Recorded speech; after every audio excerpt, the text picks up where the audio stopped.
Everyone, welcome to Coding Rework. This is Python Programming for Beginners Part 1 Introduction, and this is like a very simple introduction video. So this is Part 1.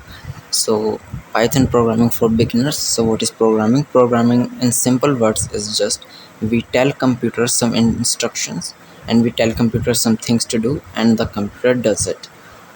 When we say like the instructions, that instruction is called code. So when we write code and we execute it, whatever we want to accomplish, it gets accomplished, right? So in this path of learning coding, we also make some mistakes and we solve those mistakes. That's called like debugging. So we will learn about that later in the course. If you don't really have any foundation of coding, Python programming, then don't really worry. We will video by video we will learn all those things, and you will have a really strong foundation by the end. That's my main goal, fulfillment, just to provide some value to you guys. So for this you will need a code editor.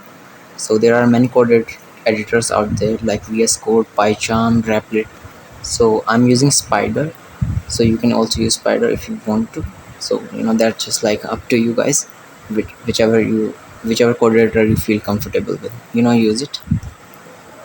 And so yeah, I'll see you in the next part.